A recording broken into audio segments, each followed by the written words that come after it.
A phone call that only emphasises the distance between them.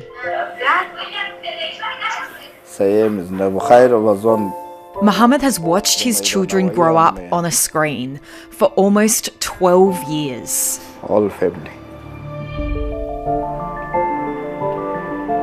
He set up an incomplete life in Hobart, a long way from his family in Afghanistan, a place he fled, facing persecution as a Hazara after his brother was killed by the Taliban. My family is safe. That's why I lived in my country. Mohammed is the human face of an intense political debate.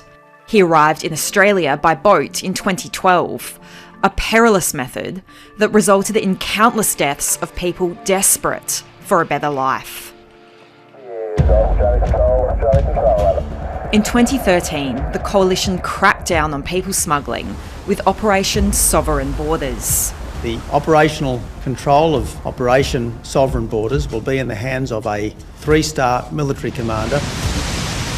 A policy of turning back boats and declaring anyone who arrived illegally would not be allowed to permanently settle in Australia.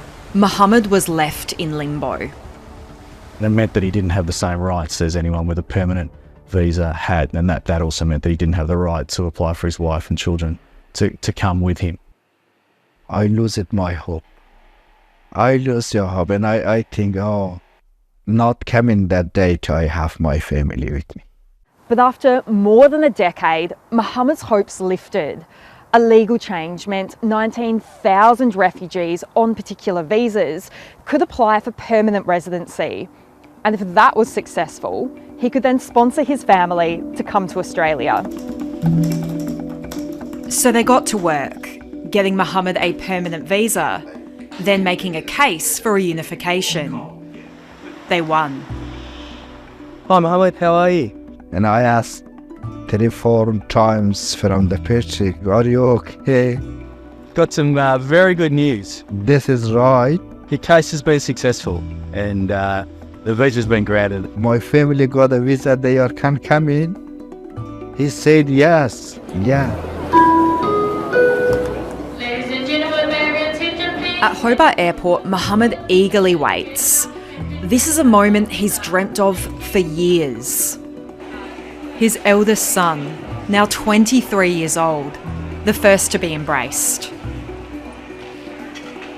Completely changed the life, to be honest. When we live alone, it was so hard, but now I'm very happy, you know. More than 17,000 people in positions similar to Mohammed have now moved on to a permanent visa. The coalition has accused Labor of dismantling Operation Sovereign Borders, a policy that reduced people smuggling.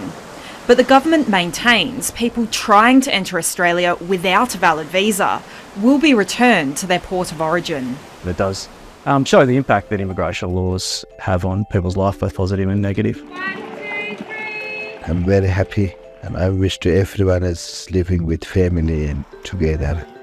Life with family going very, very well. And I said, hey, Patty.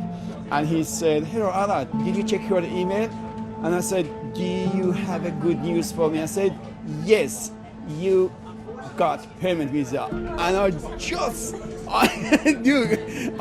jumped on it. I was like, my goodness, yes.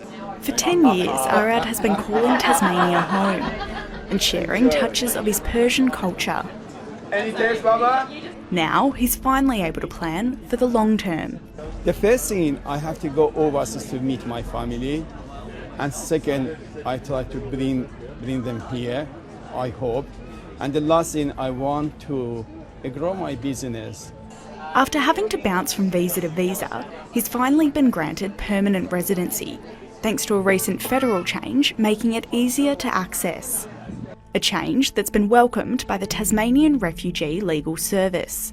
Arad's been the first one in Tasmania to get the visa, but we're hopeful that many of our clients will be granted that visa very soon. But we're really hopeful within the next 6 to 9 months, that all those clients will be granted permanent residency. When I got it, I feel now I'm a free person. I have my love. I have my hope. Of course, I'm an indigenous person from Iran, but Tasmanian reminds me it's my home. A simple act of affection, but it's not taken for granted. I don't have to think about anything. I can just be. Sam comes from a country where being gay could land them more than 10 years in jail. It wasn't until they came to Australia as a teenager that they were free to explore their sexuality. I was more comfortable with just being myself and expressing the part of myself. But it was kept secret from their parents. So when the family's application for permanent residency was knocked back, Sam was terrified. I don't think I would have been safe physically, like if I expressed myself, and then if I hid myself, I don't think I would have been safe mentally. So they applied for asylum and received permanent protection. Around the world, 67 countries criminalise same-sex relations. Punishments range from a few months in prison to a lifetime. In some places, it's the death penalty. People fearing persecution in their home country because of their sexuality or gender can be considered refugees in Australia. The Tasmanian Refugee Legal Service is representing a growing number of clients like Sam, usually coming to the end of a student, work or visitor visa. They generally fear for their life if they were forced to return. Mr O'Connor believes there are likely many who haven't come forward out of fear of retribution or because they don't understand the law. He's seeking more funding to dedicate a lawyer to this caseload and run community workshops around Tasmania.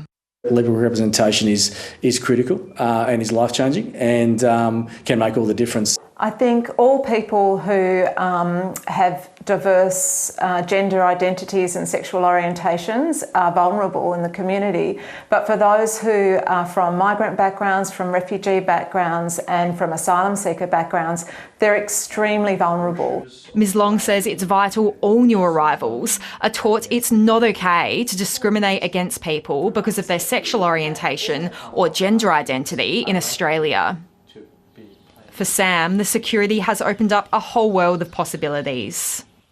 I've got a lot of love around me and I don't think I would have experienced that if I did not apply for this visa. Beck Pridham, ABC News.